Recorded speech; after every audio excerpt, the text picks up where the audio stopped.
I honestly could not remember if like the four-person video was jacked up or if it worked. And about the only issue I have that I'm seeing is that there's like a little green line on the right side of my video feed when I talk. Hi, welcome to the bonus. Oh wait, hold on. The picture is off-centered. I go Look at that. this, a little bit more, and then just some of this. Oh, that's unfortunate. Okay. I don't like that little line at this side. Maybe I can. Where's the... Okay, that's unlocked. And I go a nudge, a nudge, a nudge, a nudge, a nudge, nudge, nudge, nudge.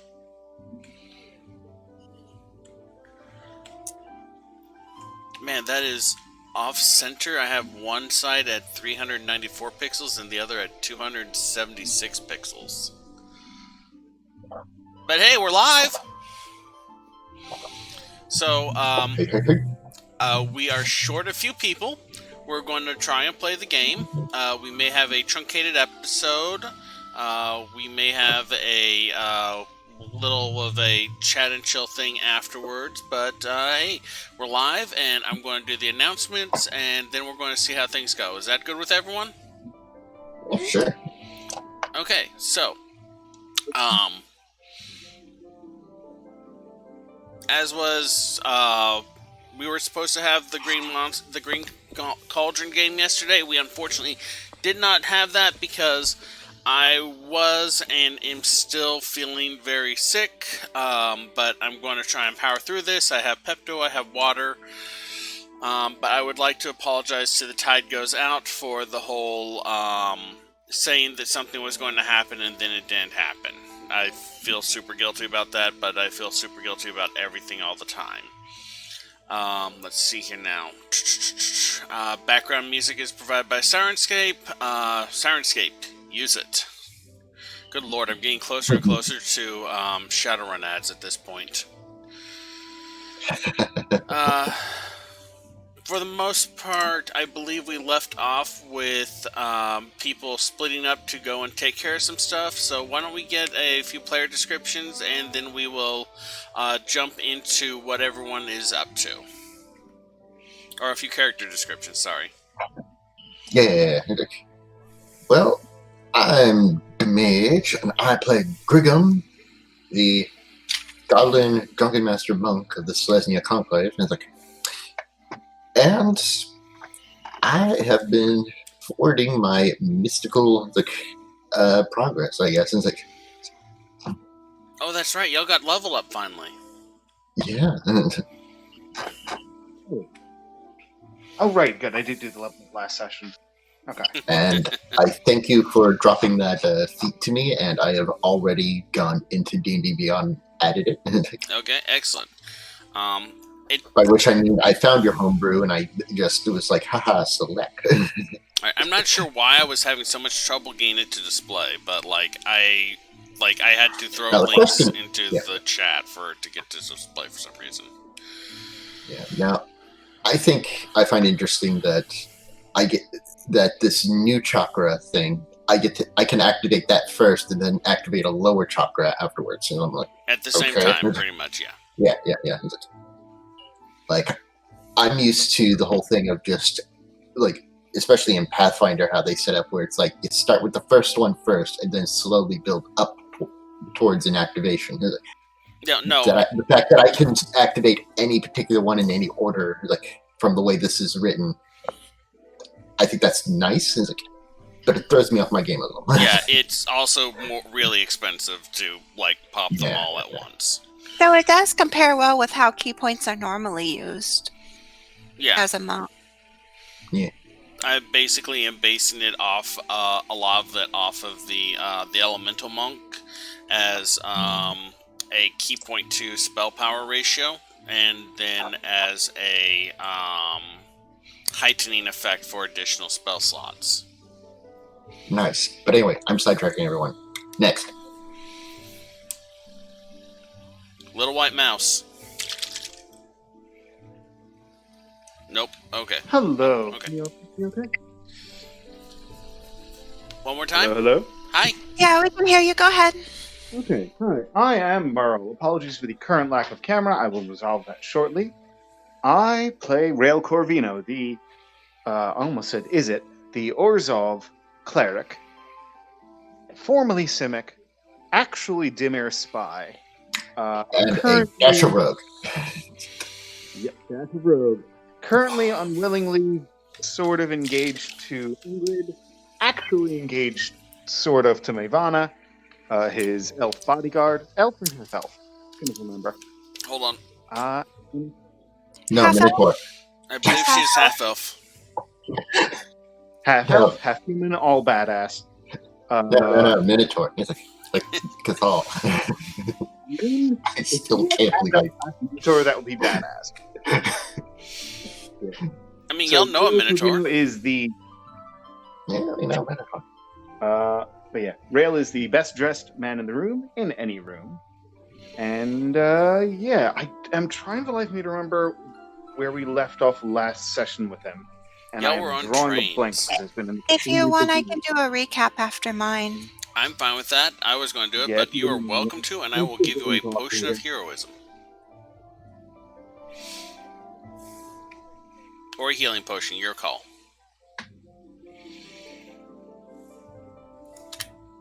And yeah, that's about the shape of things. I'm brewing coffee and healing from head trauma. Are you okay? Oh yeah, I just did a stupid and whacked my head yesterday. Okay. I don't think I'm actually like suffering head trauma. My head just hurts. Okay. So a headbanger's ball kind of thing. Hi, I'm Ziziva. I play Ingrid Corvidae. She's a Golgari shaman. And on the recap, at the start of last time, we left off with finding Asaf waiting in Circe's apartment with what we found out later was an illusionary Circe tied up there. We fought Asaf.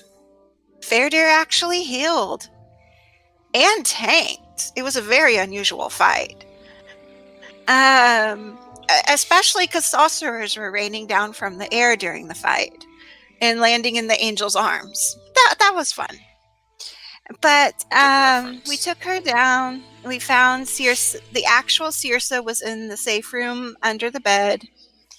We went down, and Gregor was back conscious, though damaged a bit still. And we settled down to stay in the pews for the night. They got a message that if there's a light lit, then you accept the new Orzhov guild leader, and the dome was gone in the morning. I got a message that Jared is dead and Vraska is the guild leader. And then we finally, for the second time within 2 days, headed out from seeing Circe. Trains were packed, so Fairdeer, in a hurry to see his wife, plus Rail and Mavana, pushed on to the first one, and Ingrid waited reading her paper, hanging out with Grigum and Frizz for the second one because she doesn't do well really crowded in with people. And they headed to the Golgari base to talk about all the dead bodies they buried from a soft, bloody trail. All right. So, give me that one more time, Meryl. I remembered most of that, but I forgot we ended up with splitting the party. Always split the party. That's this game's motto. We cover more ground that way. All right. So, In some cases, we get more done. yeah. Y'all tend to burn through content pretty quickly. Like, Especially combat. yeah. There's been a few weeks it's like, oh, okay, glad I prepared extra for the week before, from the week before, but yeah. Anyway, let's see here now. Ingrid, Grigum, y'all arrive at the Sweet Street Station, maybe 15 to 20 minutes after, the previous, train had departed. Rail, would you have waited for Ingrid and everyone else to arrive? Absolutely. Okay, so Rail is snacking on a free sample of some sort of kebab dish. I see. Who else got the paper other than me? Was that Grigum? I think that was believe it Grigum. was you and Fairdeer. So, other than the guild leader changes, if those are in the paper, They are not. what do we have? They are not. What do we have in the paper? Because they had the meeting. The guild meeting was in the paper, right? What is listed in the paper, the main page, is that there is a meeting at the Trans Guild Promenade in discussion of whether or not to call a all guild summit. This discussion is expected to go on for 3 days, and at the end of it, if the majority of the guild representatives agree to it, a guild summit will be held in 2 weeks, in which all of the guild leaders will have a sit down and discuss the events happening in Ravnica that seem to be escalating in severity. I'm not. Hold on. I'm going to reload Discord real quick.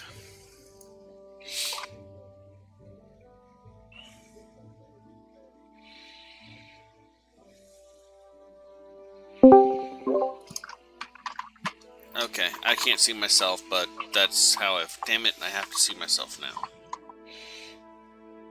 Anyway, I'm thinking about getting a new profile picture. I like the Blue Lantern thing symbol enough to have it for like, what, 4 years?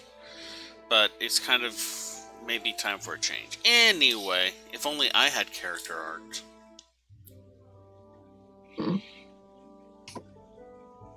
Anyway, that is the majority of the news on the front page. There is a few smaller stories, updates to local laws implemented by the Azorius.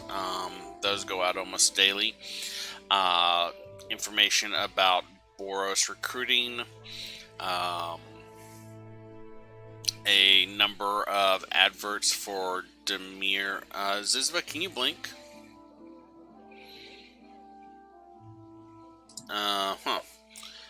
Zizva's loading on my end. Okay, it's just frozen on my end then. Ditto here. I'm going to reload again and then poke to see if...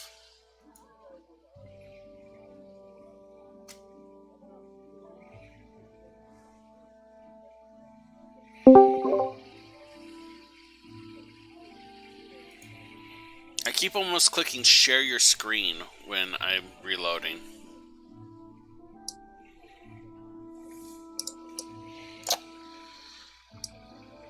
Let's see. Hun, can you hear me? Nope. That would be a no. I don't have a setup for... Oh, wait, I do have a setup for 3 people.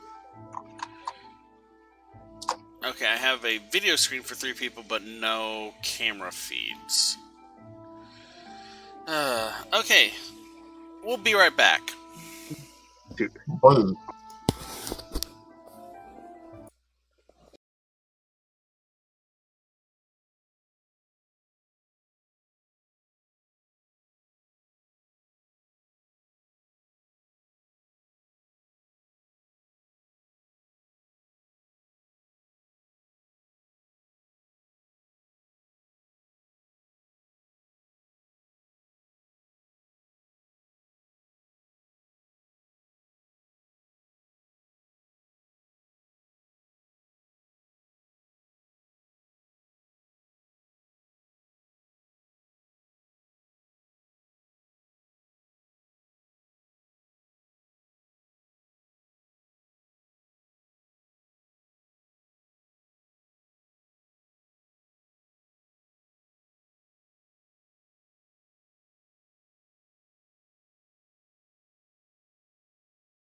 Okay, so I'm So- going to have to, when I'm editing this video, future Gearnos, cut the clip right here. Like maybe 30 seconds before it. Okay. So did the paper have anything other than the Transguild Promenade on the front page type things? Okay. I will go over that all again. There is... Yeah, I wasn't here for that. The Transguild Promenade is a meeting that is going to be held over several days with representatives from each guild discussing whether or not they are going to call a full guild summit. I heard that part. I was wondering if there okay. was anything other than that, like on front pages of news. Not on the front page. In the rest of the paper, there are updates to Azorius laws, Boros recruitment, advertisements for new postal hubs opening up in several districts, as well as in multiple instances within zones within specific districts. Let's see here now. There is a piece on who was it?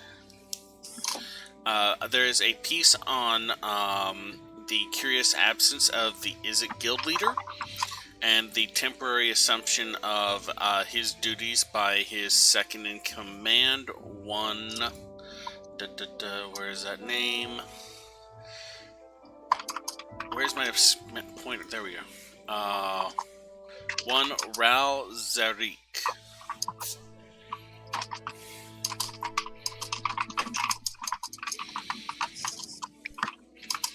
But it's not the first time that Ms. Nevada has vanished, and so there is plans in place for the occasional necessity of someone to step in and run the Izzet League in his absence. Oh, hey, Ral, y'all waited up. Here's your cousin ring back. Sorry, Scalara, we got caught in a no communication zone. No noise would let us talk. Hello. Yeah, hopefully that won't happen again. It was a little disconcerting. I'm going to give Ral the ring back now. Okay. And I give you the ring back. Yeah. Man, Discord is freaking out. Oh, geez, what's it doing now? Like, everyone's is just, like, freezing and stuttering and flashing on and off.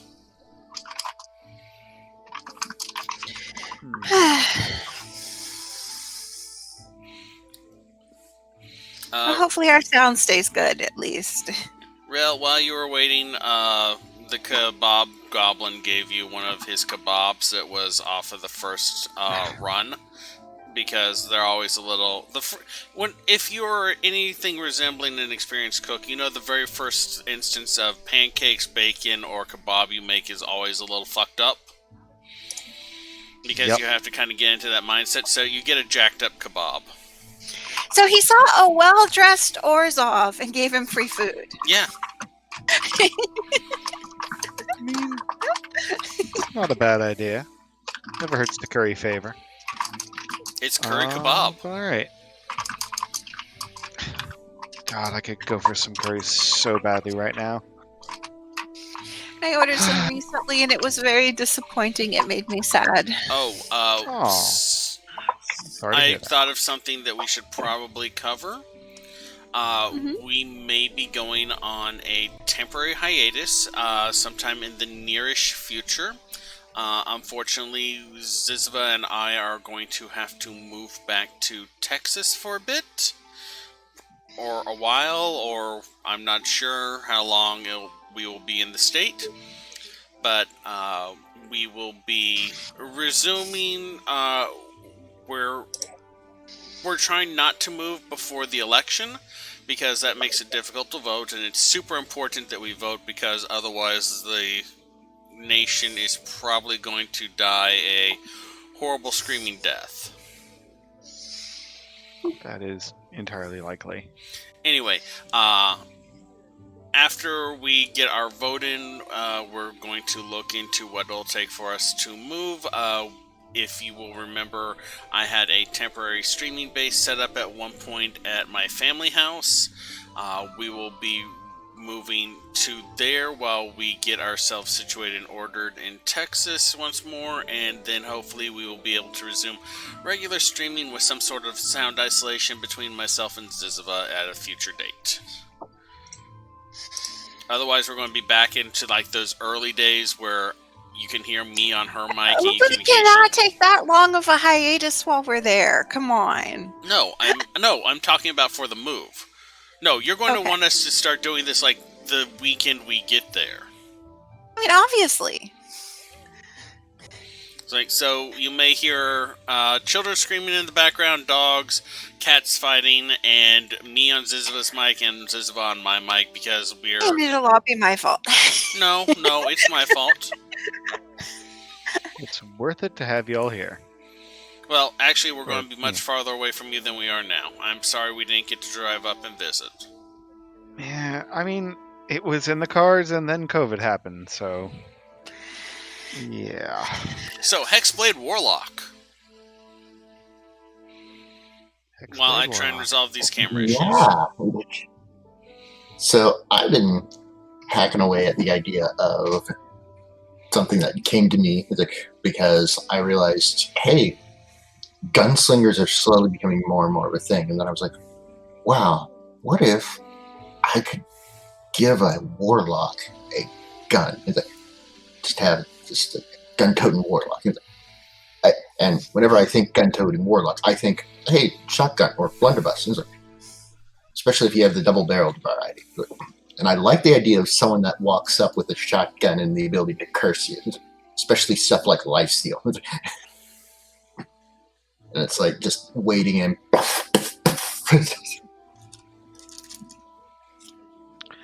Honestly, I hadn't thought of it. There's a very like Bloodborne feel to kind of guns plus magic. Yeah, theoretically, you could think of that. Yeah, but yeah, and a lot of it was me. I tinkered this morning before the session started, and I managed to find out that, as I mentioned to Meryl earlier during our technical difficulties, that for most creatures, this whole thing can come pretty much online, like around 4th level, except for humans, of course, who can get it up and running, albeit a little weaker, at 1st level. And this is assuming standard fantasy flintlock weapons and that firearms are separate. Thinking, how does this work? Well, you have to have hexblade and you have to have improved packed weapon, and also packed to the blade. And of course you're thinking, improved packed weapon, that only applies to bows and crossbows. And it's like, yes, except when put onto the hexblade, in which case you can bond with any weapon you're proficient with. That's what, because otherwise it's pretty much two things the same, same ability, and you get no benefit from having improved pack weapon as a hexblade. Okay, I think I have. You'll have to wait for level 2 and 3 that way to get your warlock stuff for it. Yeah. Okay. So not really a level 1 with human necessarily. I mean, it'd be very weak, but yeah. Yeah, the thing is, you can still make it a hex weapon at 1st level, which is why it's a little weaker. Once you get packed weapon going up, you double down on that.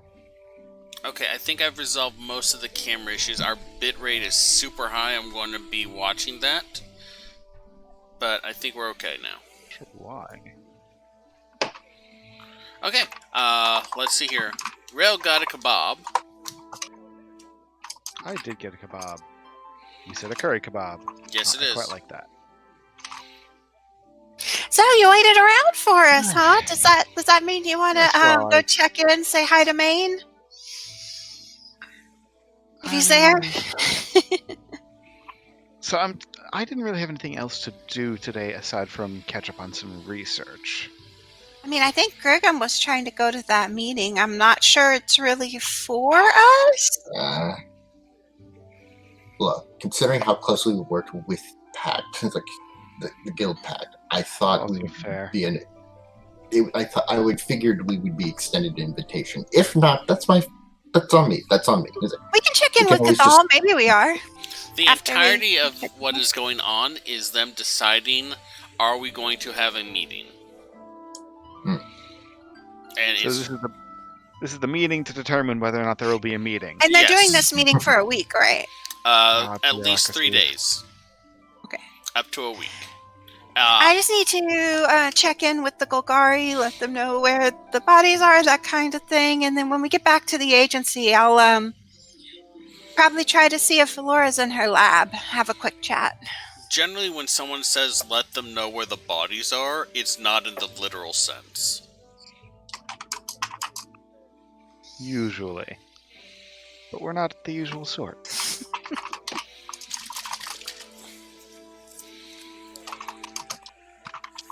Oh, ow. Okay. Wow, this stuff is horrible. Oh.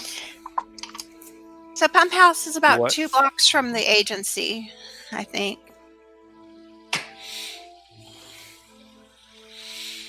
Okay, yeah. If y'all are all hawking, if you're all walking to the pump house, it'll take y'all about 10 minutes street time to get there. The pump house is almost completely rebuilt. The large structure standing on slightly on stilts, maybe a couple feet above the floor, or above street level, due to it's still under some level of construction. The stairways up lead into the central hallway where there are lockers that look like they have been pulled out of some other location and pressed up against the wall here. At the far end of... Go ahead. Is our postal area back? It is. At the far end of the hallway, just past the T-junction, is a large hole in the floor that seems to descend a good distance down. A stairway has been added and a rope cordoned off across the front of it to keep anyone from accidentally running and falling down it now. I check and see if my mail got re-forwarded back to its original location. You have several letters waiting for you. Okay. I'll take them and tuck them in the bag for when we get back to the agency. Okay. And if you don't remember, Maine's apartment is at the left junction, at the very far end. We have to go down first for that, correct? Yes. I believe so. Okay. Well, I'm heading down. Y'all coming to see Maine? I just want to... shoot. Sorry. I have made coffee. I have not drunk the coffee yet.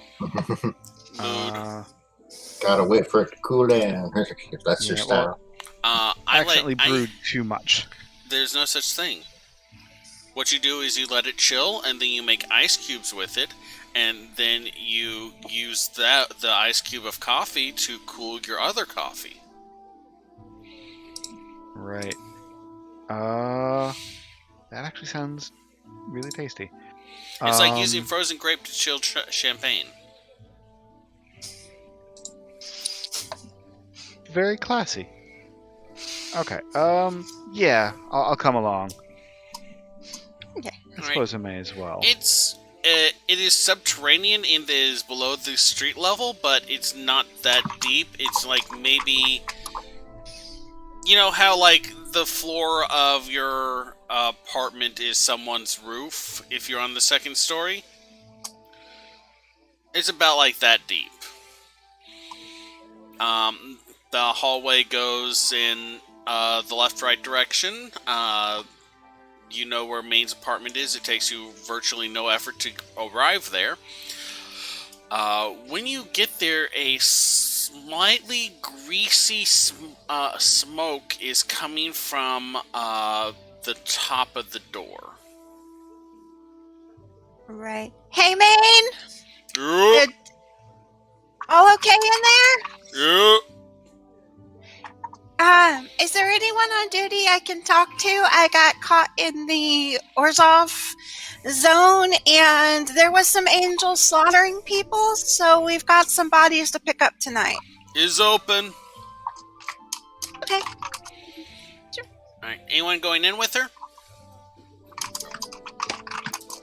Why not? All right. Maybe make sure she Sure. has lots of breath first, and then she stops breathing when she goes in. All right. As you enter, the roof of the little apartment is just coated in that greasy smoke. Ziziva appears to be frozen. Ziziva, can you hear me, hon? Yeah. Okay. You appear to be frozen, but as long as you can hear me, that's fine. It's a fairly flattering photo. Okay. Maine, for those of you who haven't seen him or don't remember him, is a 9-foot tall, dark-skinned troll with a crown or a lion's mane of mushroom and lichen growing up around his neck and across the upper reaches of his shoulders. He is standing in the little kitchenette holding an oversized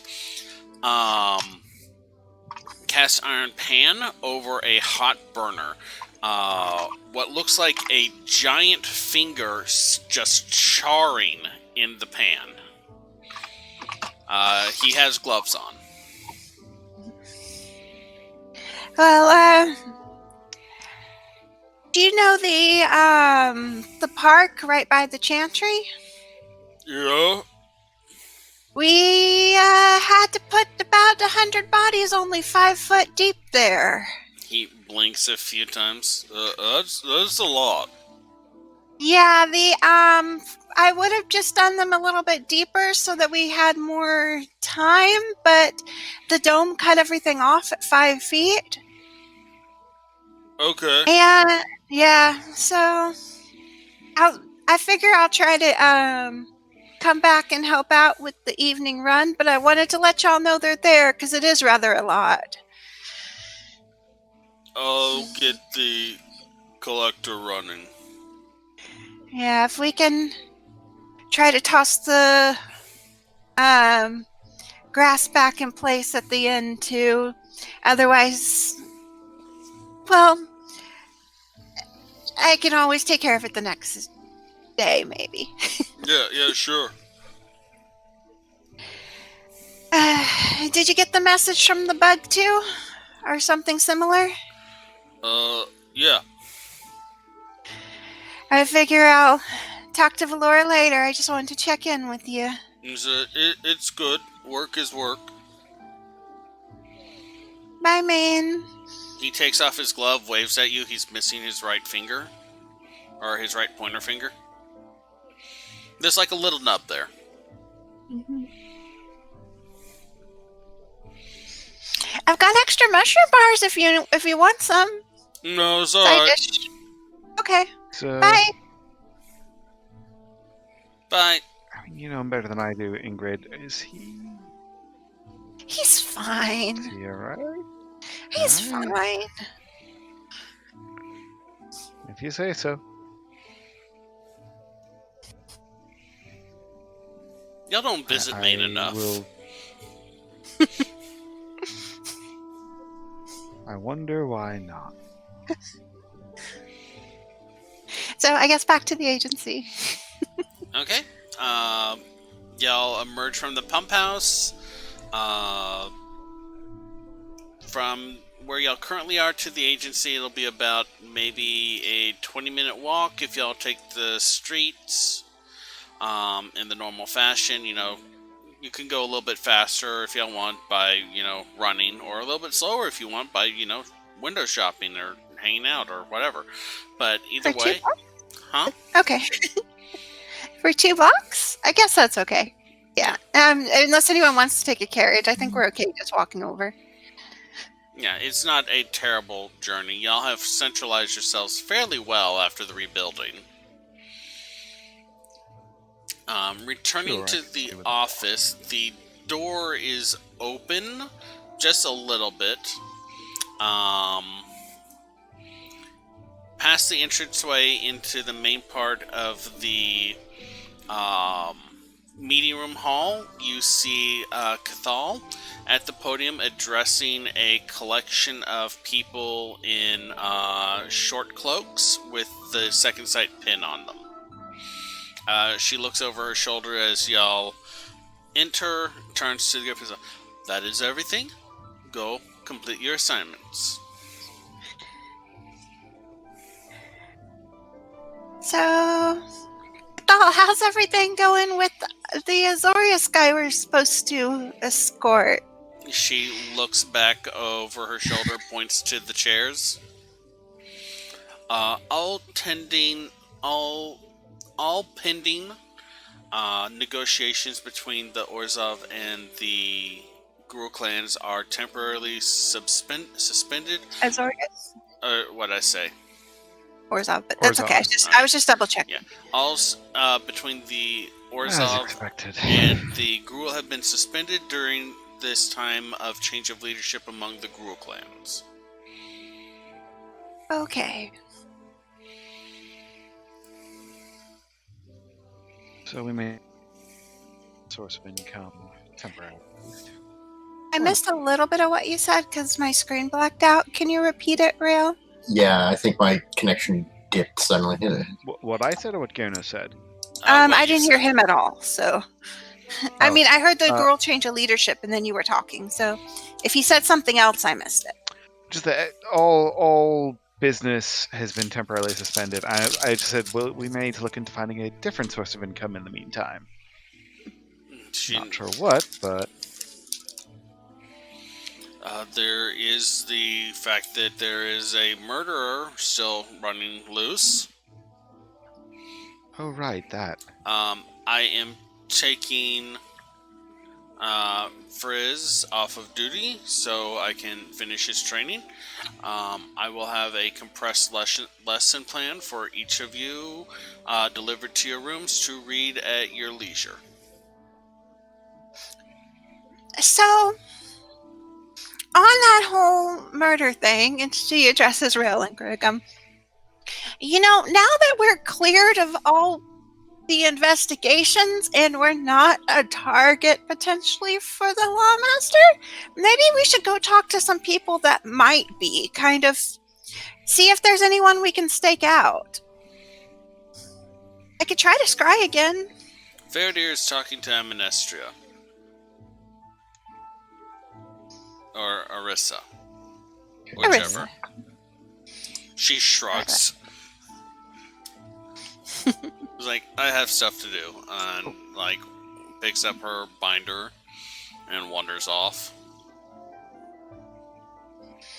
Do we need to regroup anything at the office first, or do we want to get started on stuff?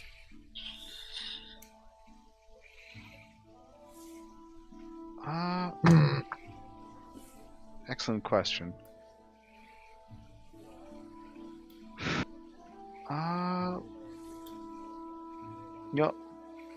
First off, I need to check on scraps. If we're going to take about an hour break, I might actually have a quick errand at the office. Okay, so let's hit the office first. You are standing and then in we the can office. decide what to do from there. Okay. You know what I mean? Let's do office things first. And I am going to actually take that coffee, because damn, I do need some caffeine in me. Well, I'll get a hex spell running, and then I'm going to go try to catch Cathal and see if maybe her and Reeve have a spare hour to help me with the little project, or if she could get someone in to help. Alright. She is down in the hallway talking to Noros as you approach. She has handed him a small bundle, and he has reciprocated with a pair of books. Oh, we also found a lot more information on Rybald, she'll say as she comes up. Noros Like, is way like... more than we thought we would, accidentally. Noros tilts his head. Who? You were supposed to be researching Rybald? And she looks confused over at Cathal. Did you put him on something else? Cathal just looks back at you. Okay, I guess you put him on something else. How can I help you, Ingrid? I need to do a quick modification to a metal ring. I was thinking maybe Reeve has been pretty helpful in the past, and if you had a little bit of time, I just need to take care of getting something etched on it. I certainly have some etching equipment. If you'll meet us in the lab, we can get that done, no problem, I think. Okay, I'll go grab Reeve too. Okay, you would find Reeve in the kitchen drinking. Hey Reeve, you up for helping with the little crafting project for a few minutes before? He waves and then Or after overbalances and falls off of the bench. So maybe not. Let's do this! Okay. Nothing like a little drunken DIY, huh? It takes like maybe 3 minutes for him to rebalance enough to get up. He has a hand on the table. He is holding a bottle lightly between two fingers, and he just kind of meanders after you.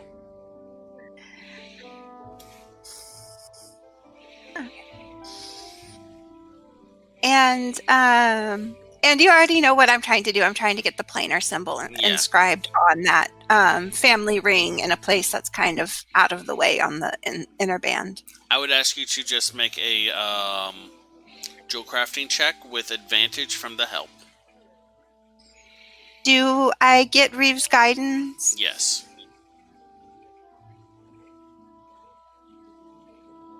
Okay, plus proficiency and dex, right? Mm-hmm.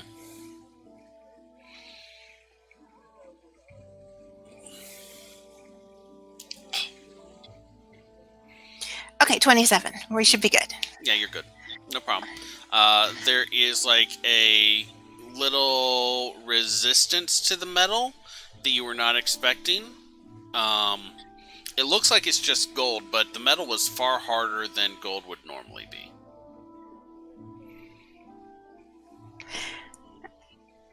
And I do have one more thing to discuss with Reeve while he's kind of in the room. Maybe even after Cathali. He kind of looks at you, he blinks his left eye, then his right eye. Hey, Reeve? Mm-hmm. There's a lot of fractos from out of town, maybe? Like, what's the group with the flayed rabbit? They're from the 4th precinct 4. They're a little bit far from where they should be, right? No, I mean, we're about to have the game, so everyone's scouting areas. So they'll go away after that, right? Depends on who ends up with what territory. I know Emmy is checking out a music venue in the 3rd precinct 3 right now. Does that mean y'all might end up moving? Probably not. Devotion likes it here. I mean, not unless like we lose really bad and they take a bunch of territory from us. But I mean, we got like the central pentagram, so we're good. Well, I hope y'all don't do badly. And then she goes back up to check out with how everyone else's hour break has been. Alright. And he just kind of like sits on the table, lays back, and starts drinking in the lab. Drinking near dangerous explosives. The lab is not for drinking. Hey, I was originally going to put us a mini bar in there with the lab. Everyone voted against it, though. Reeve didn't. There are other places we can put a mini bar. That's a brilliant idea. We put a mini bar in the lab and a mini lab in the bar. Oh, we put a mini lab in another place. Hey. We're called mixologists for a reason. Oh, damn it, I was thinking... I know they call it mixology, but... That's not how it works. Oh, dear. So what have you been up to for the hour, Griggum? I'd say I am finding myself... We have a garden about now, right? Yeah, there is... On the roof, there is a little sniper tower. that Cathal has installed. There is a number of small flower beds ringing the edge of it, as well as a little rock garden of sorts with sand and pebbles. I will be there meditating, and that will be the roleplay reason why I now have another chakra unlocked. Okay, 1 second. I need you to make a wisdom check for me.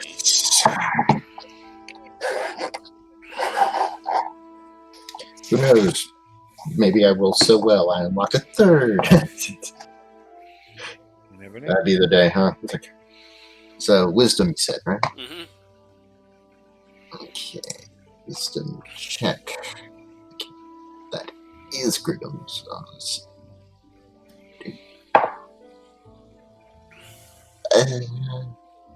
11. 11. You feel That's the stellar. sun's heat down upon you. It's not hot.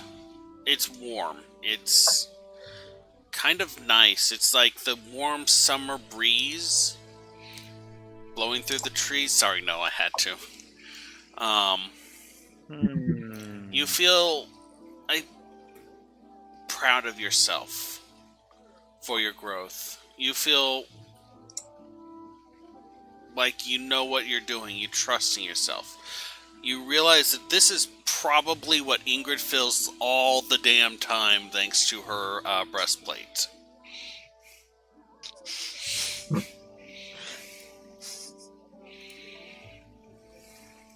Just a level of self-assurance and trust in your own abilities.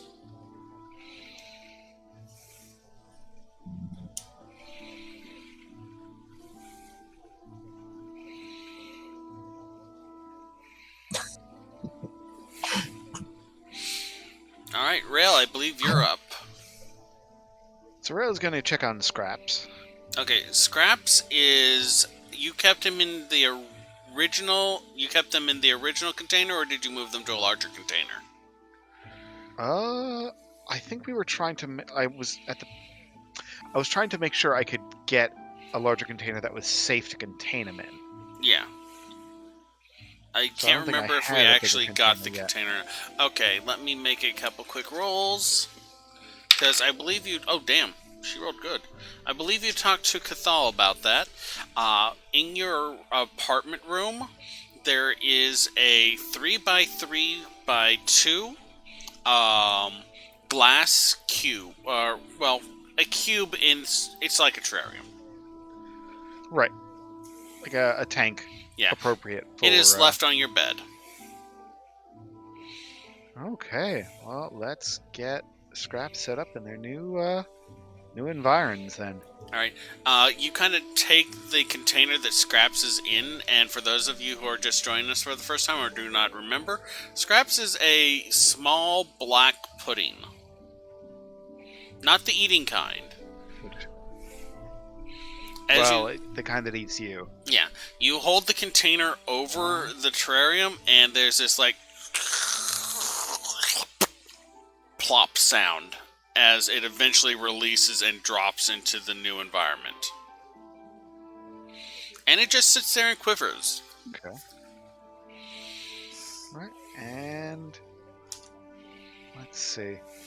How do you do enrichment for a slime? Well, for first Give him thing some off, food and put a water bowl in there for him. yeah, first things those. Definitely. And yeah, aside from that, make a mini dungeon terrarium to just skulk about. I mean, I'm just thinking, Rail is like not exactly a druid or anything, but Rail would probably know a little bit about how to take care of most lab animals. Okay. Make a nature check for me. And did I say earlier that I was getting hex running? I'm just checking. Yes, you did. Okay. Okay, nature check. Have to find my d20 to do that. I don't know why I'm singing, but hopefully it's good luck. Ooh, 24. 24. Okay, so you don't have a lot of experience with oozes, slimes, or gels, but you did read the notes, I believe, that were compiled on them. So you know that this is a extremely corrosive form of ooze. It can corrode wood and metal very quickly, very easily. They also have the ability to climb out of surfaces, but fortunately they're not very intelligent, so as long as they receive regular feeding, they will mostly stay where you put them. Is there a top for this glass tank? I certainly hope so. Please tell me there is. You don't It's see one. mesh. Well then, I'm going to make sure that there is an adequate food supply in there. And maybe order a You know top? what? Yeah, I'll speak to Cathal about getting a top ready for this. And I'm just thinking, like, so they don't digest, what was it, glass? Is there anything else that they don't digest? They consume meat. This is a living organism. It will consume it'll consume meat and vegetable matter, but it is highly corrosive, and wood and metal that come in contact with it will start to corrode almost instantly.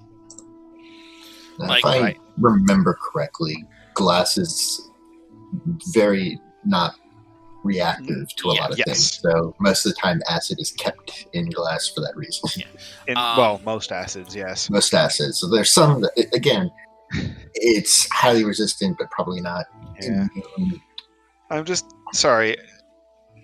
Stepping out of character for a moment, there's an absolutely amazing series of blog posts titled "Things I Won't Work With" about some absolutely terrifying physical compounds, and that's what it made me think of. Mm-hmm. They have titles such as "Sand Won't Save You This Time,"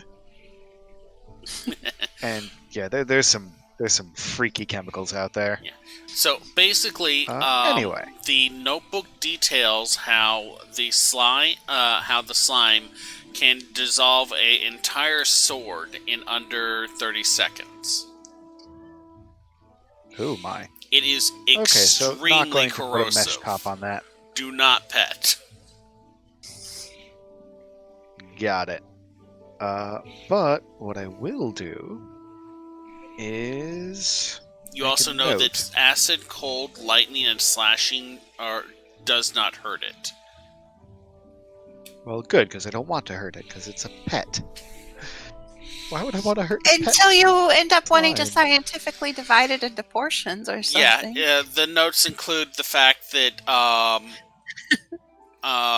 using electricity or slashing, it is possible to subdivide a pudding once it is large enough and robust enough. If it's too small, you'll just, you won't hurt it, but you won't get anything done. You'll just kind of squish it and it'll reform. Right. Alright, so what I'm going to do for the moment is set it up. There's got to be some scraps of food that I can get from the kitchen. Yeah, no problem.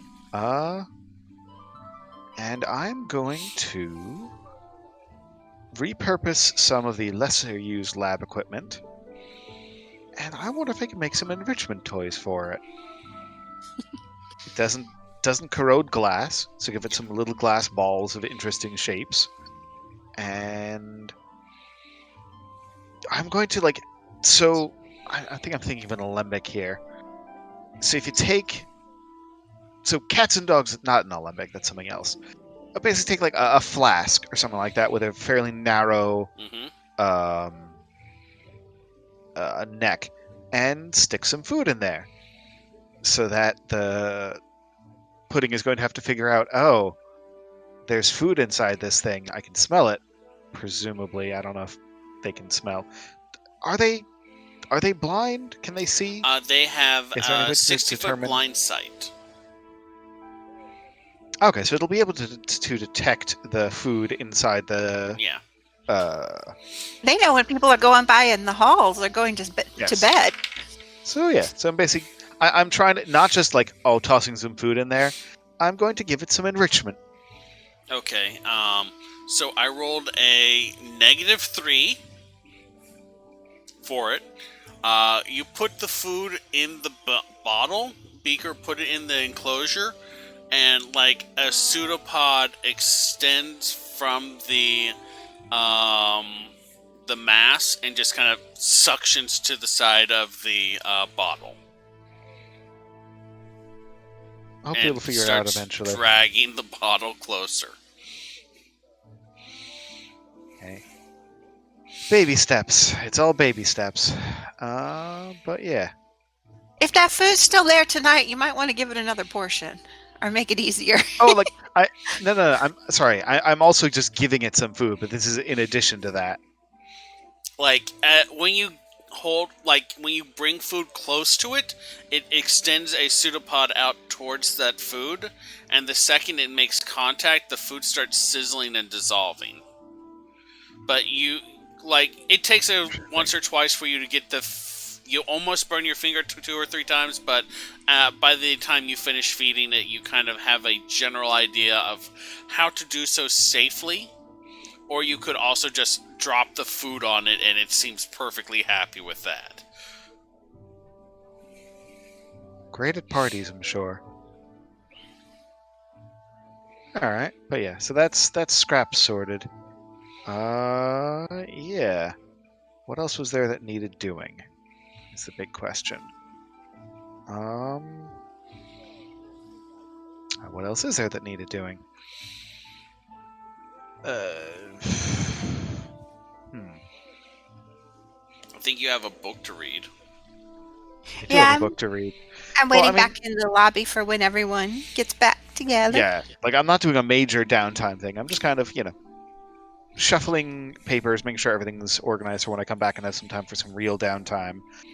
Making sure that the scuttlefish samples are properly preserved. Do we have an ice box? I feel like we should have an ice box. There's a chest of preservation in the kitchen. Oh, I have to use one of the doors and go try to see Valora too. With the after we got that note, that's probably important. Okay, so that's Rayla, and then Rayla will head back down to the common room. All right. Ingrid's like, 1 sec, I forgot something. All right, I don't mind waiting a bit. So I'll go to close the library door and then reopen it with the key to the Shadow Mons. As you insert the key into the lock, this gray mist starts pouring out of the edges of the door. As it opens into a dark, mist-filled hallway with several doors on either side. And Ingrid goes ahead, takes the key with her, closes the door. She's like, "Hey, Valora, are you in the lab?" You don't hear anything. Okay. I check the doors, but usually when she's in one, she leaves the door open to that one. So I do a quick check, and then I'll head back. Several of the doors are locked. Which is unusual because most of them are usually open. There is one that is left open at the very far back corner that opens into a kind of swirling mass of gray fog with no walls or anything like that to be seen beyond the door. Just seeming to stretch out for an infinity. Do you hear anything in there, Watcher? Watcher like bleps at you and then settles down onto your shoulder. Let's head back. I'll check for her later, or maybe we'll just go down and stay the night tonight when everyone else goes to sleep. All right. And Ingrid heads back. So, from y'all's perspective, the Ingrid opens the door. This grayish fog pours out, and it closes behind her, and the fog stops. A moment or two later, the fog starts rolling back in. The door opens, and Ingrid steps out. She wasn't in the lab. I'll have to check with her later. And closes things back up, and then opens back up the normal library door. All right. There's some books on the table.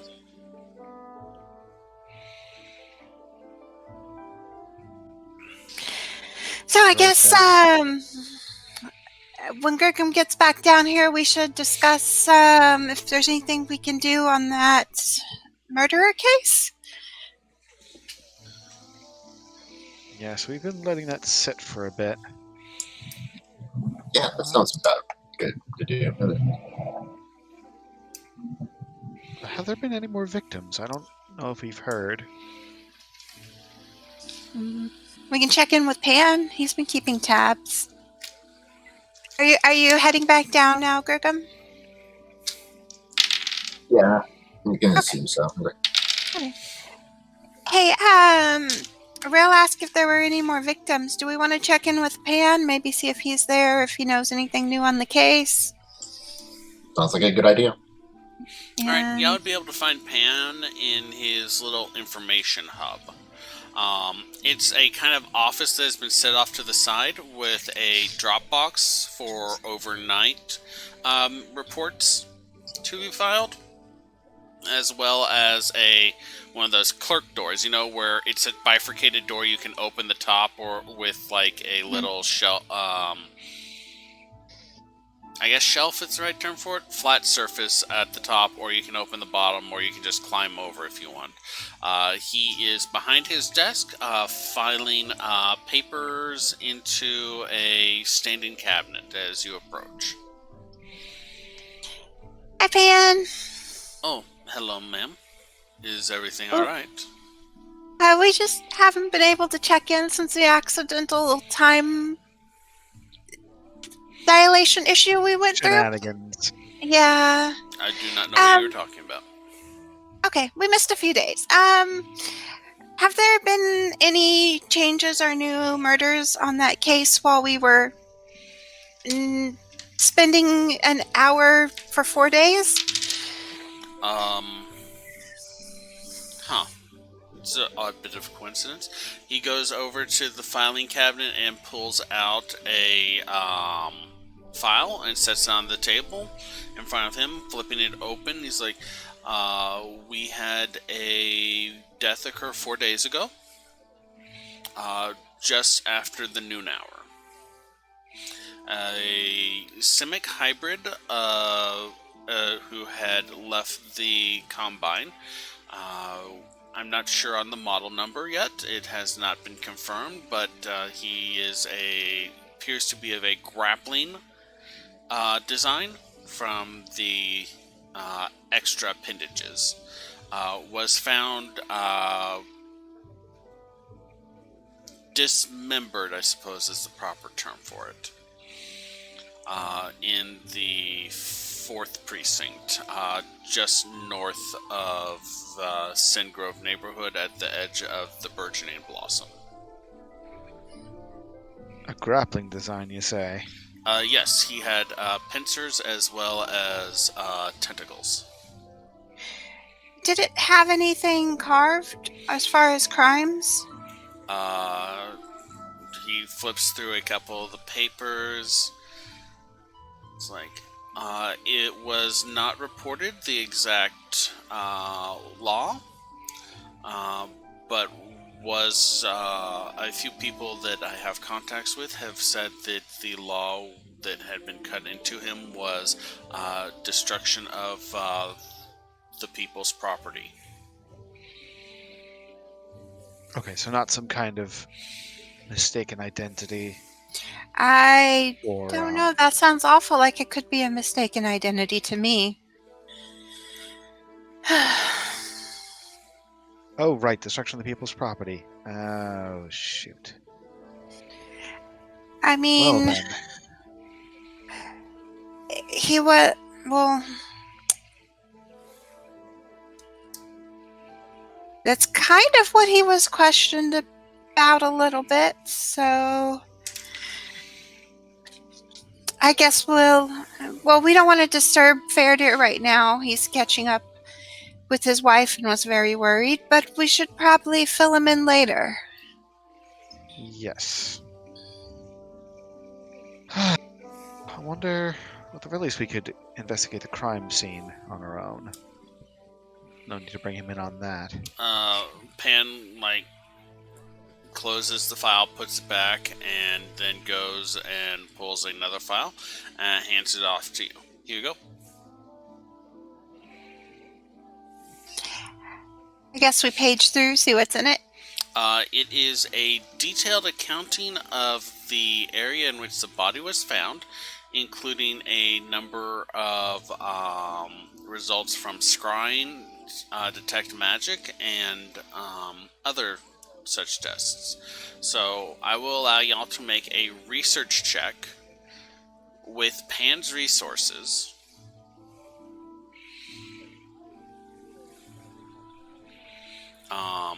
Essentially, I just need someone who is going to be leading this to make an investigation check with advantage.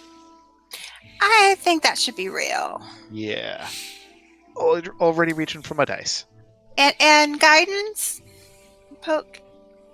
Uh, Oh, actually, Okay. never mind. It's like we're looking over the file for a while, right? Yeah. Yeah, never mind on that. Yeah. And anyway, while he's looking over that, I'm going to kind of be resting and regaining my spells anyway, so I'm going to keep Hex running instead. Okay. Yeah, I only have a +4 to investigation, so there should be rails back. All right. I'm sorry, I just noticed something about my class. I don't know. For some reason, I have expertise in nature, but not in investigation. I don't know what I was thinking when I did that. Yeah, I Whatever. would assume. I don't think nature's what you would have. I assume you would have done investigation. I can go in and fix it for you later if you had intended to do investigation. Yeah, I think I would have, because it's one of Rail's big things is investigation. Yeah, give me a second to pull up your sheet. Let me. Where's expertise?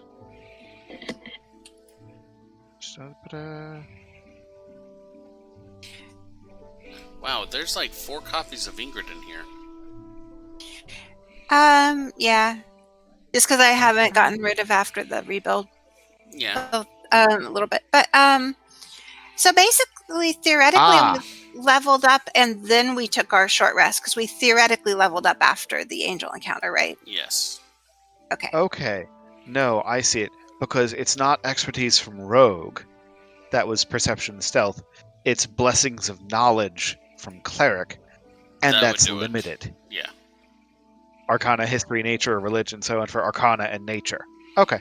Okay. Alright, so let me just actually roll the investigation. Bleh. That is a grand total of 15. 15. I will let y'all ask 3 questions, and Oh, I wait. will answer. Advantage. Oh, yes. Sorry.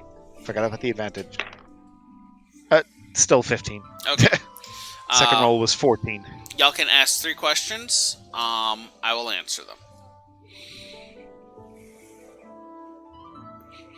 This is about the location and what events were reported to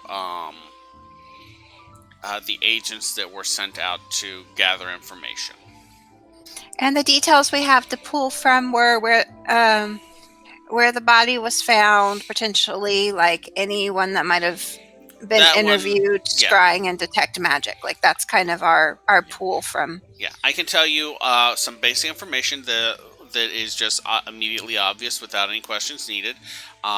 Just north of the border of Sandgrove and on Burgeoning Blossom. On the Burgeoning Blossom side, the body was found in an alleyway, partially dismembered of the extraneous weapons, with the law carved into the back. The hybrid appeared to be either of human or elf basis. The ears had been mutated, and it's impossible to tell which of the original basis is derived from it.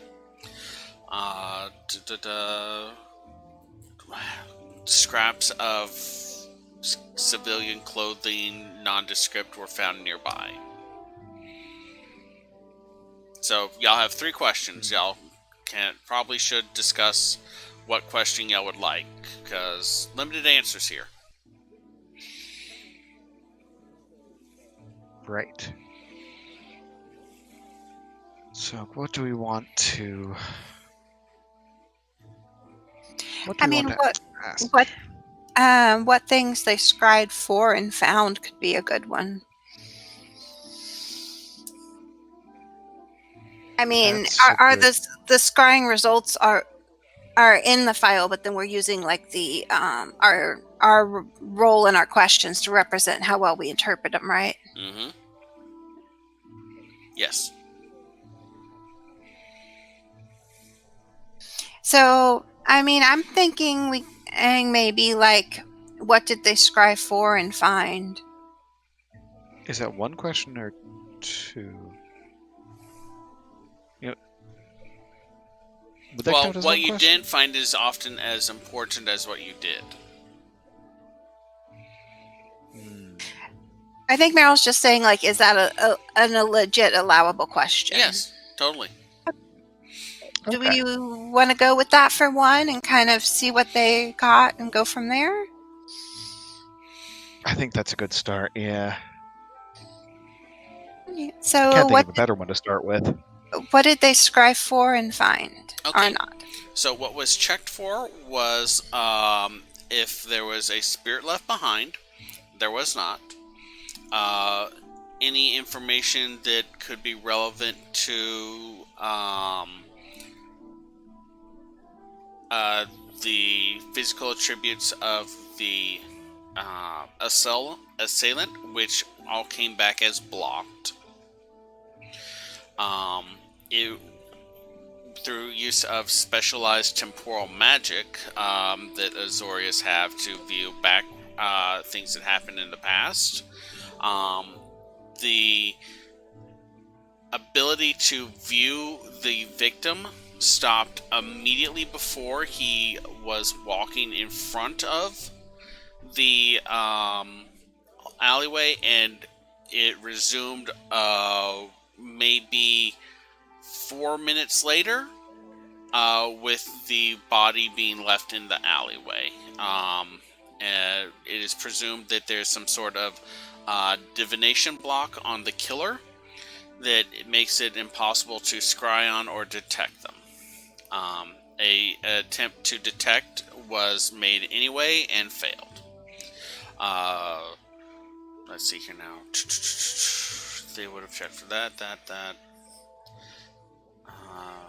The weapon that was used appeared to have either fire magic involved, or was superheated by some other means, as the cuts on the body were cauterized.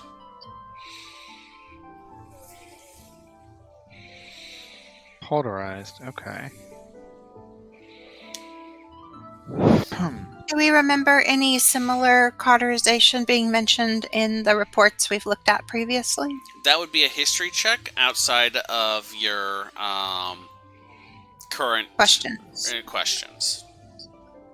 Right. Can we make that history check? Yeah, go ahead.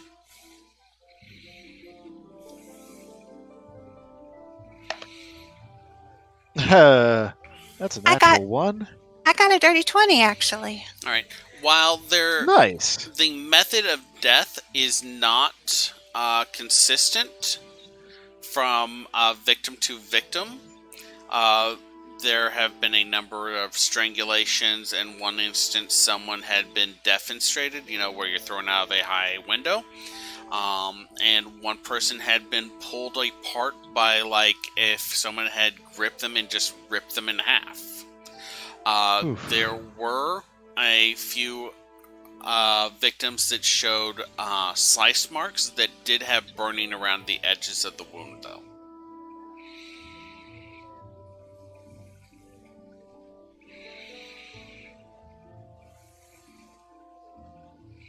So that is to some extent, what's the word? Consistent? Consistent. Thank you. Yes.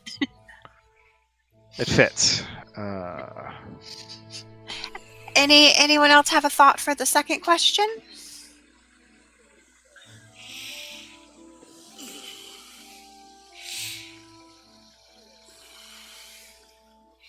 I'm thinking. Griggum, any ideas? I mean, we can always ask a similar question for detect magic. Right. If nothing else, or for any witnesses interviewed, if there were any, though that's probably unlikely. But yeah, I was thinking was it established that there were no witnesses? There were no Usually, immediate witnesses to the crime. Nobody that saw happened. an angel flying away or anything like that. There are some that reported seeing the figure, the victim being pulled into the alleyway, but no one investigated, and it happened very quickly. Right.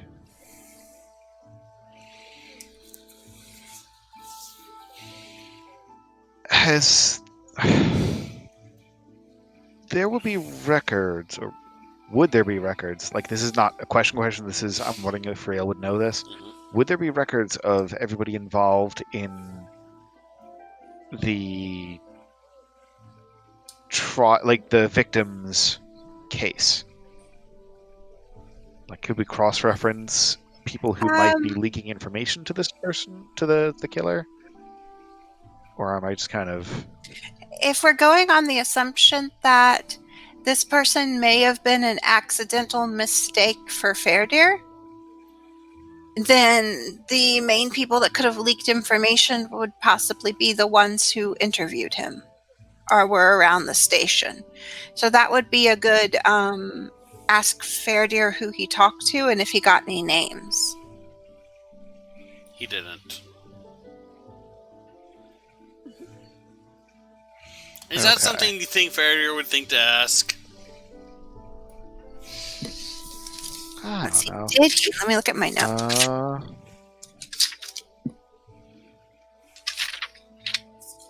I'm throwing stuff at the wall and seeing what sticks here. Well, I mean, we can always ask the detect magic question, basically the same thing of the scrying, if you want. True. I don't think it'll tell us quite as much, but that is an option. Yeah, I don't know if we'd really learn anything from that.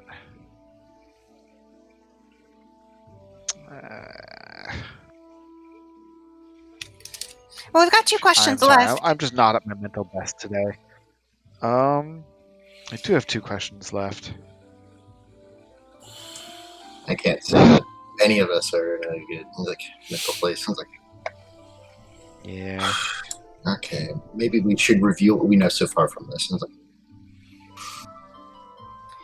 Yeah, let's do that. What we see first and foremost is... Just to verify, are you trying to review what we know in the past total, or what we know in this case? This case, right? In this case, right now, okay. What have we discovered with the scrying? Let's start over from there, because if we go all the way back, it's not going to be a whole lot. We don't have the time for that. All right. So what has been discovered is that a minute before. The victim is able to be temporally scryed upon for a few moments before crossing in front of the alleyway that they were found. the ability to cast or the functioning of divination magic in that area stops for 4 minutes as the victim walks in front of an alleyway. Reports from nearby observers say that a figure grabbed the victim and pulled him into the alleyway. 4 minutes after that event occurred, temporal scrying resumes functioning, with the victim laying face up in the alleyway. The victim is described as a male simic hybrid of either human or elf base, undetermined which, with grappling augments in the form of tentacles and pincers. He was found partially dismembered of extraneous limbs beyond the primary, with cauterization effect on the cuttings. He had carved into his chest, according to reports, the crime... His back, right? His back, right. The crime of having destroyed the people's property. And that is capital P. And that is what we've discovered with the scrying. With this first question, yeah. Yeah, with the first question.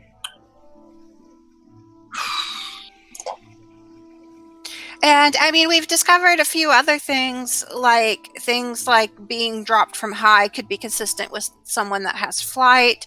A lot of these murders include a lot of brute strength. I mean, angels are 10 feet tall, but also, you know, we should take into account that whoever this is showing a lot of brute strength, especially being able to rip a body apart. Have we established exact connection between victims yet? Or? So they seem to be... Oh, well. Well, I mean, they're all suspected of being lawbreakers, and they've all been contacted by the Azorius, whether just to be questioned or whatever. There's a presumption that whoever's doing the killing sees them as guilty and possibly escaping the law. Right, but they're not doing it to everyone that is being contacted by the Azorius, so it's not like they're doing this blindly. So what's the deciding factor for coming out to kill them? Azorius that's what I was hoping. Pretty thorough when they decide to take people in for questions. Like, they kind of have a pretty good idea if they're going to want to lock them up or not. So we don't know that they're not killing everyone who makes it through questioning and doesn't get arrested. Like, we don't know what that percentage is. They could be. You are aware of the fact that... try to figure that out? You are aware of the fact that Azorius policy is to conduct a on-site interview at the point of detainment, and then if further information is required or desired, transporting the detainee to an Azorius chapter house for further interrogation. Y'all have confirmed reports, other than the ones that y'all are not sure are real from the second precinct, that all the victims were either detained or at the very least brought into Azorius chapter houses throughout the precincts for questioning. Meaning it's not every person that just gets stopped on the street by the Azorius. It's only the people that the Azorius deem to necessary to question further. Okay. Basically, like Fair Deer instead of Frizz kind of thing. Okay, so then the question becomes well, I want to say the question becomes, but something to consider is what has been happening lately that has been requiring people to to be brought in for further questioning. Well, because this is someone that just popped up out of nowhere, started murdering people in tandem with something that the Azorius have been doing for a long time. And what was the deciding factor that made them decide to do this? What is making them go after these people? It was like, Well, we know that it lasted a little bit longer because it started in a different precinct, potentially, before Right. the laws were even being carved. So we know the murderers' methods have evolved over time and their location, as well as them bluffing another location. but here's the thing: is like, how do we know that this evolution isn't done to hide what they're trying to do? Like using the bodies, using the killings for something else, like fueling something kind of thing. Like maybe they're going after specific people and then blowing it up into a serial killing to cover up what they're really trying to do. No, we don't have any guess on that, other than I know that I'm probably going wild with speculation here, but it's like, I feel it's weird. It's like, that would be a real. Go ahead. I was just going to say that would be really hard to pin down, because first we'd have to figure out which ones were the important ones without drawing patterns. Then we would have to draw patterns, basically, to find out that answer. It's like trying to recover records after a fire. It's like, you have to pretty much take everyone for their word of what things are. It's like, that's a good point to cover up something. It's like, can I have you all make wisdom checks for me, please? Okay. 10. 10. Ooh, that's a nat 20. I only got a 6, so. So 25. All right. Gregum, Rail, Mm-hmm. you know that whenever there is a pattern that is established, and this goes back to the cooking thing that I mentioned at the very beginning, the very first instances generally are rougher, less well planned, and more often than not have more mistakes than the ones that occur later, where the killer has become more practiced and sure of what they're doing.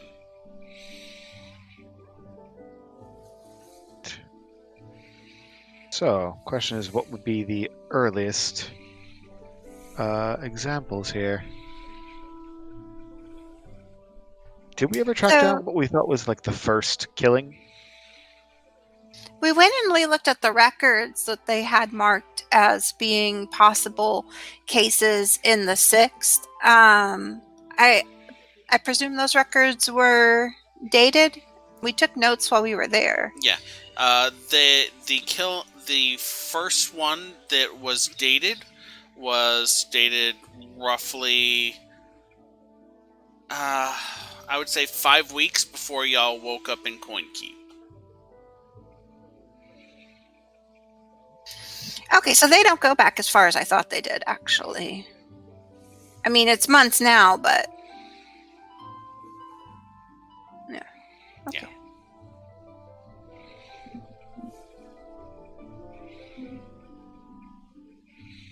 Ingrid, make a history check for me. Okay.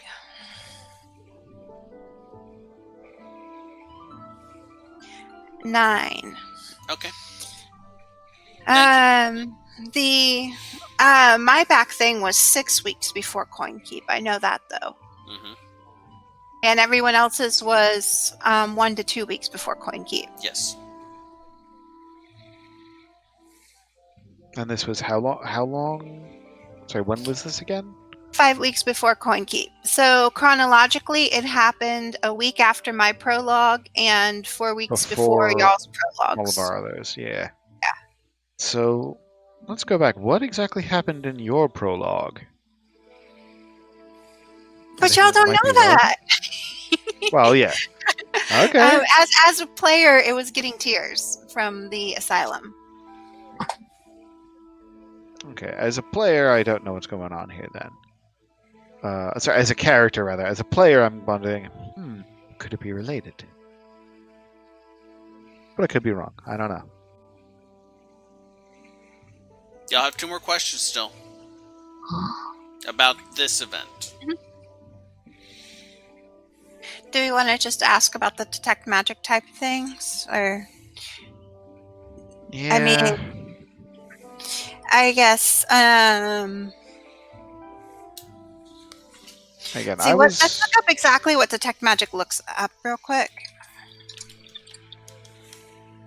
and and we might have some different than detect magic because of Azorius stuff. Yeah, I was about to say. Remember that Azorius have specialized divination magic that is not generally publicly available, such as temporal scrying, where you can see something that has happened in the past. I mean, if we don't have a particular second question, it's not our last question.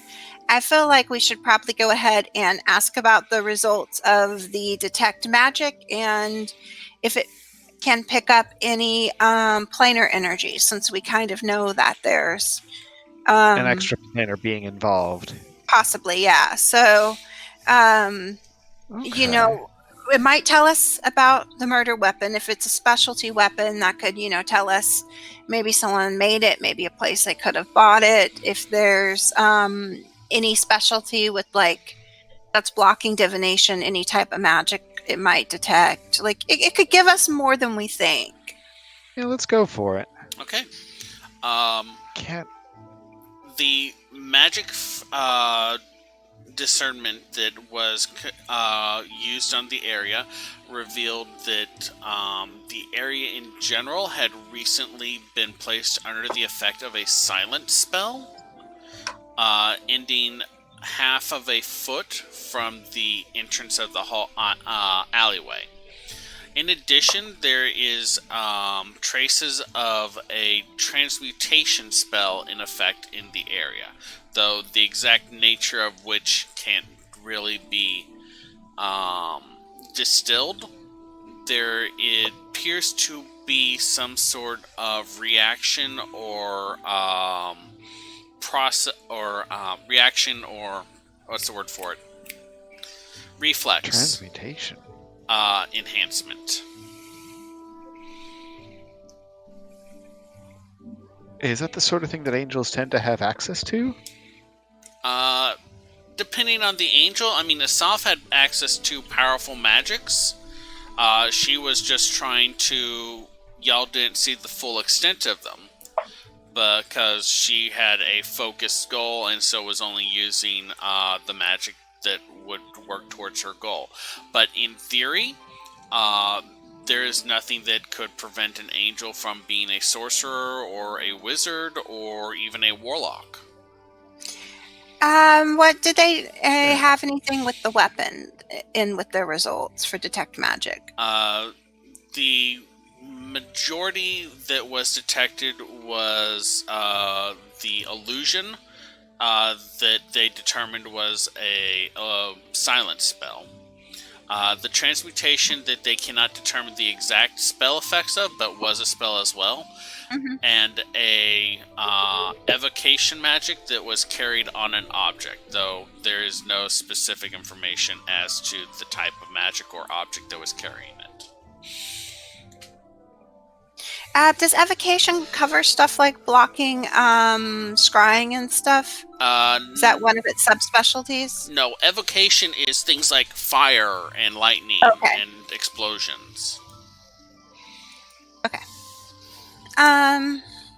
I mean, that does tell us something important. It tells us if we encounter this person, we can, if they're after us or if we're running into an area, we have an extra silent spell to deal with, as well as possible extra speed in attacks or strength.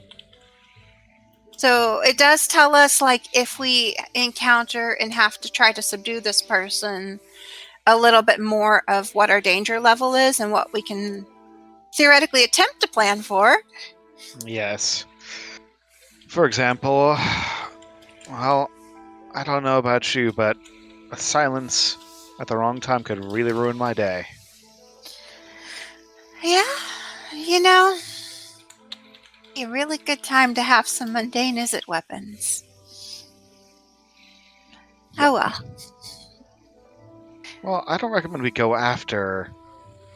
I The mean, we have Lawmaster a warrant. except at That's full, what we're doing, right? except at full strength. I mean, Yeah.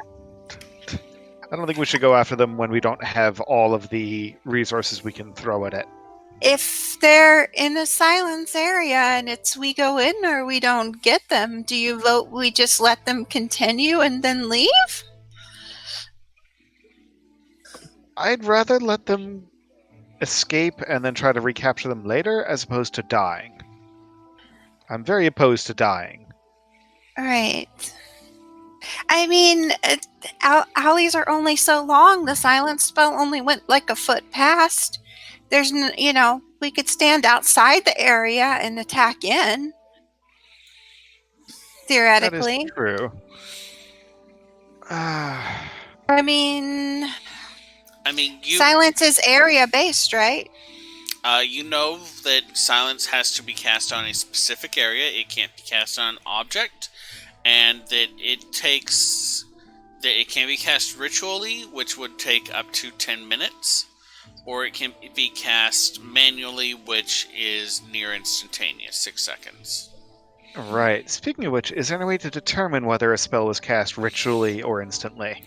In some instances, yes, there was no ritual objects or traces left, but that doesn't mean that they weren't cleaned up.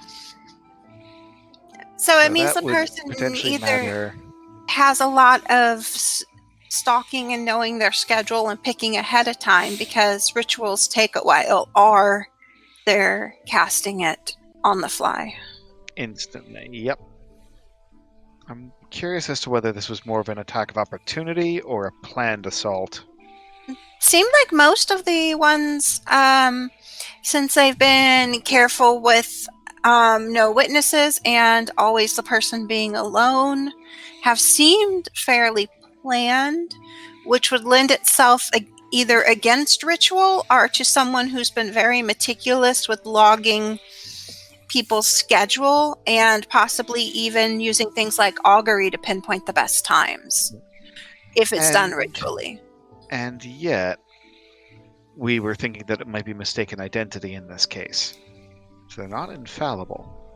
Well, I mean, they could have been very good at tracking this person's schedule and still have gotten the wrong person. The descriptions were quite close. True. Is there anything I mean, I guess we could, if we don't have any other ideas for a third question, we could see if there's any note of this person being questioned or having their own investigation for a different crime. Kind of see if we can rule out our mistaken identity thoughts. Maybe they destroyed something else. Yeah. What were you going to ask? No, I'm agreeing with you on that. It's like there's got to be a common factor in the victims, aside from just.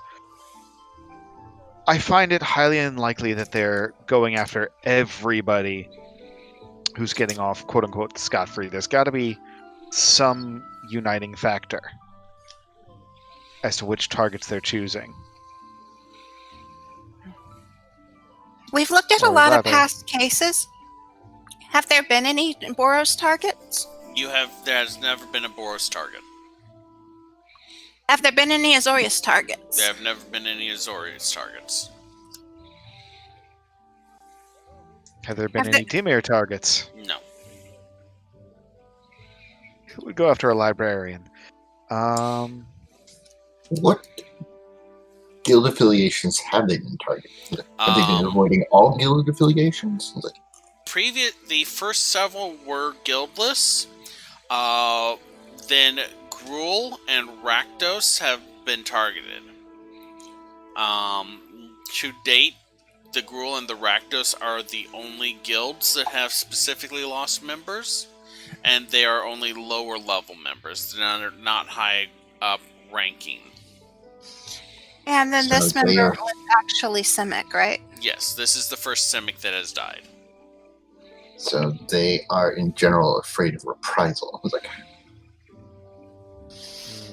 Well, I mean, we know the angel was wearing clothing and coloration and makeup consistent with being a Boros angel. So, Boros would more naturally target towards Gruul or Rakdos. yeah, but again, they are also aiming for weaker members, so they're being wary of things that may be stronger than it. Are, the stronger members of the groups are very good at not being brought down to precincts for questioning. That I is also. Can you imagine them taking devotion down for questioning? I think he would go just to make it a laugh. Yeah, but Let's It's in his character. Let's not ever suggest Bad example. Let's never suggest it. Bad example, but like you make a point, and at the same time, sometimes leaders, for the sake of wanting to show, I guess, solidarity or willingness to cooperate, or like, hey, I've got nothing to hide, don't do that shit. They will No submit example that questions. didn't happen. And Ingrid's just like in the room going, retcon, I didn't say that. Wait, that didn't happen. It did. Full on Prince of Prince of Persia. Persia, time rewind. Yeah, Be kind, rewind. exactly. Assassin's Creed desync. I meant, like, can you imagine them questioning someone, higher up and more charismatic, like Asaf? Can you imagine them taking her down to the precinct? I definitely meant to say Asaf. I totally Not said successfully. I could see them attempting it. I couldn't see them succeeding. So, I mean, if they're really only looking at the people that they've succeeded to take down to the chapter house, that could also explain the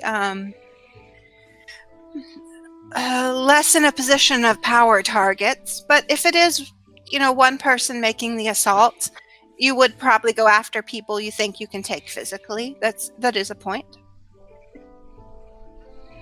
I do still think. I think our best chance of capturing this person is going to be setting a trap. Your But mic's we do gotten away a have to little make sure bit. that- Whoops. Yep, sorry. Moved it away so I could take a drink. I do think our best option here is a trap. We would Well, just need to make sure that. I mean, you would want to make sure it was someone who was already in danger and not someone new we put in danger. Yes. Well, I was thinking that Faradir could be good bait, but I mean, we've all been exonerated recently. well, I don't think I've been exonerated. I just haven't been accused of anything.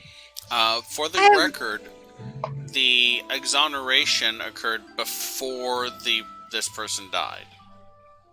Okay. So you're saying that might not have mattered anyway. Okay. But You don't know. they might not have a good information chain or something. Well, we do have one question left. I think we did learn a lot with the detect magic, just of like our own risk of when we try to apprehend the person. Which I believe our warrant was a dead or alive type thing. Yeah. Yes. But we need to catch them with enough evidence, to be very obvious, too. We do. That's going to be. Well, I mean, the warrant, is that for capture only, or is it a dead or alive kind of thing? It's a dead or alive kind of thing for the Lawmaster. So, I mean, as far as proof, if we catch someone starting to attack and there's a silence area down and they have magical augments and people can't used time scrying to see them, that's pretty good proof if we catch someone already setting stuff up. But there's Right. probably less than a 4-minute window to, I don't know how long it takes to carve all that stuff in someone's back. So let's just say at max we have a probably 1.5-minute window if we're following someone. I mean, you could get a body and start carving. And I mean, that person also would probably need to be quote unquote alone at the time for them to find it a good time to pick them up and not move on to a different target on the list. I could ask, we could go back to the records department and see if they can give us records of anyone interviewed in the last 2 days. There's certainly a lag there. Not a bad idea. There's a lag for sure. But it's better than nothing. We could talk directly to the local office that Fair Deer talked to. That's awesome. Yeah. Or we could talk to people that would normally be targets of these attacks. There's not a lot of organization with the Gruul. There is a lot of organization right now with the Rakdos. If we wanted to ask around if anyone's been questioned recently. I mean, I don't necessarily like the idea, but it's an idea. So, I mean, we have a couple things. Records department. We have some possible leads. Records department, chapter house. Yeah, we still haven't used the 2 questions, right? We have one question left. Yeah, one question left. One question left. Okay.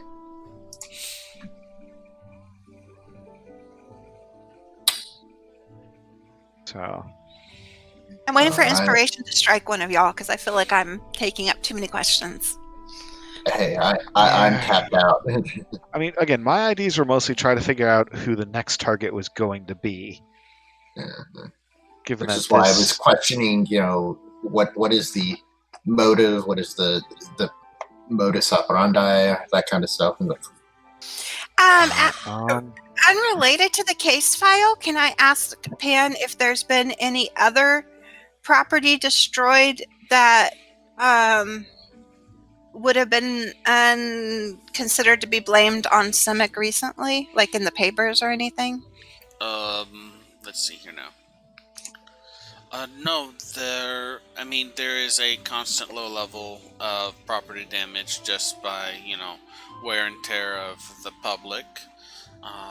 The Simic do tend to be very hard on areas they're around with, natural growth, but nothing that would be considered an arrestable offense, or, they haven't had a Carassus break free in weeks. Weeks. Except the park one. That one has been disavowed. Okay. The Simic say that they are not responsible for it, and they are refusing any attempts to... They're probably not responsible for it. Hold them accountable.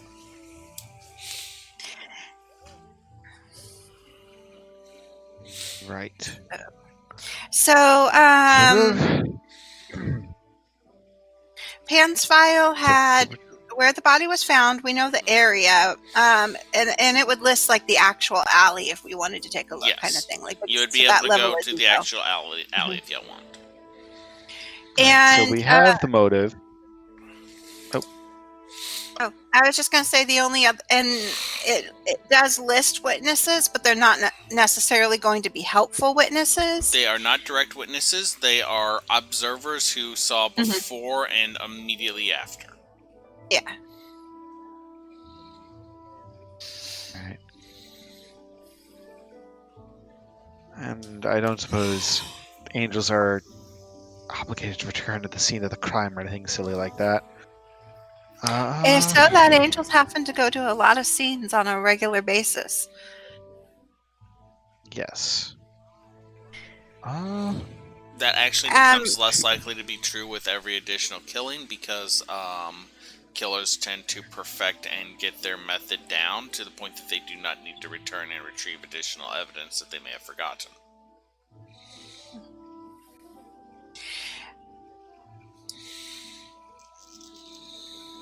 Just as a crime and fan. since we know which alley, do we know if it was like a dead-end alley or like an open-ended alley? It was a open-ended alley between two streets at a block. And we would know like general like time of day? The time of day is listed as early afternoon, just past the lunch hour.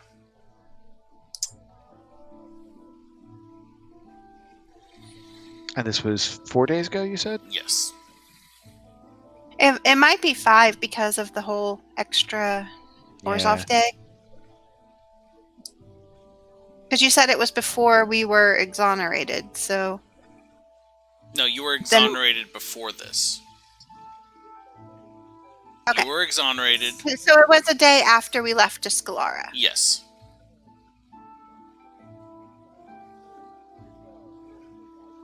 Alright, so... We could ask about... I was going to say we could ask about if it lists any surviving family or anything, but if we think it's a mistake, it's probably not relevant. Have there been any other possible instances of mistaken identity victims? And if so, did the Lawmaster then go after the, like, you know what I mean? Have there been any instance of 2 killings for the same crime? There have been a number of instances of killings for the same crime. There have also been some killings that were not simultaneous, but very close. As in, like, one day and one several hours later, or one the next day, for similar crimes. But in those cases, the victims did not resemble each other.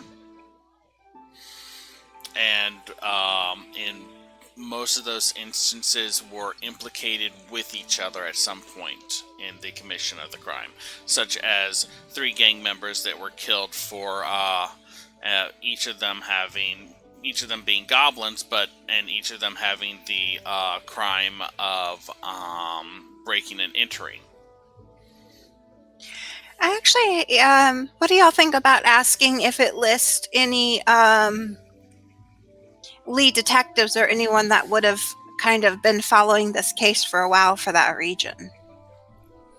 Like, all I can think of is, like, check the meta-knowledge on there. Like, check if it lists, like, investigation led by X kind of thing. Or,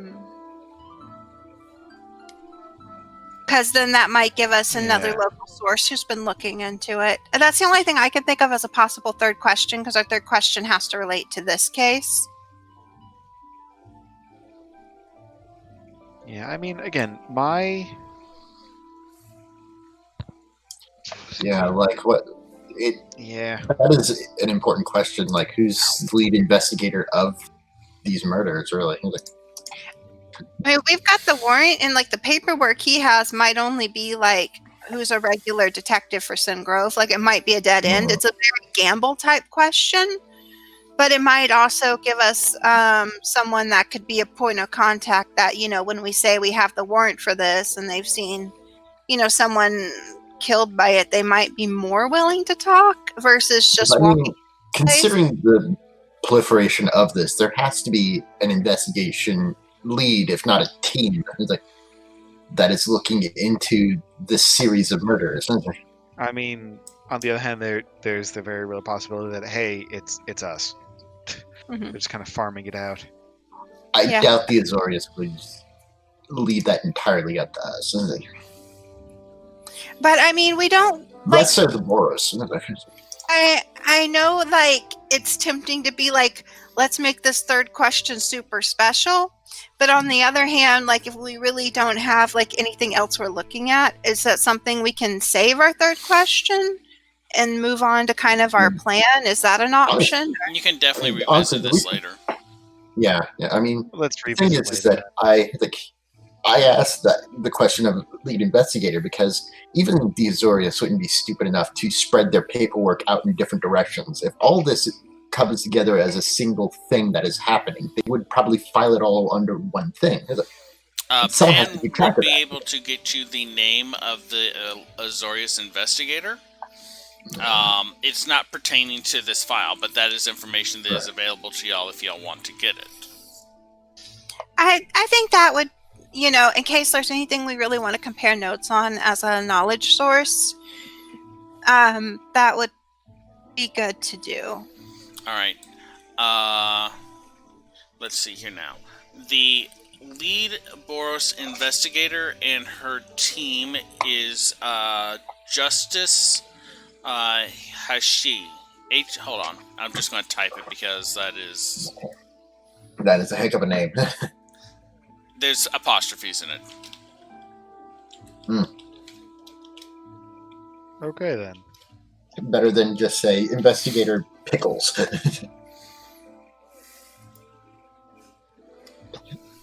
It's a fantasy world, damn it. It's like, I want an unpronounceable name with like 5 apostrophes. No, you're talking Klingon names then. And she's not an angel, is she? No, she is,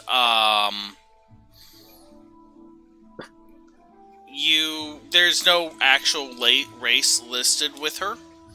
Mm-hmm. And Pan does not have her personnel file. It's a little after 1. Do we want to take a 10-minute break? Well, let me finish this info dump, and then I'm thinking we may actually call it because my stomach has been cramping. We can maybe come back and hang out and talk, but my stomach has been cramping, and I'm like, yeah. Anyway, Hashi is the Azorius investigating the Lawmaster, and she is working with a commander. You said the Boros a minute ago. Is it the Azorius or the Boros? Azorius. Sorry, I got multiple information here that I'm tossing together. Justice Hashi is a Azorius who is investigating the Lawmaster. She is working with a Boros lieutenant. Where is their name? Augustus Kroos.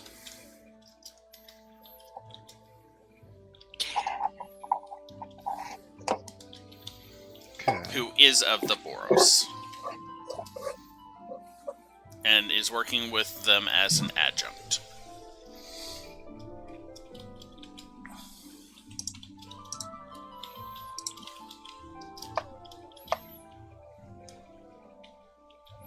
Okay.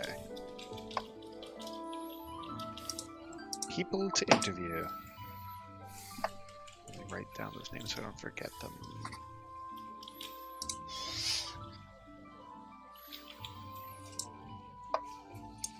Alright, so here's what I'm thinking. I am having a lot of stomach pain. And that is, we've been playing for about 2 hours now. I'm thinking we should take a break and just figure out if I'm up for continuing this, or if I need to lay down for a bit more, or camp out next to the toilet, or what. But we'll go on break for now, and we'll decide in a little bit when I get back. Okay? All right. Okay. All right. Hey, thanks everyone for sticking with us. Sorry for some of the technical issues we had. Future Gearnos, when you're editing this, cut it.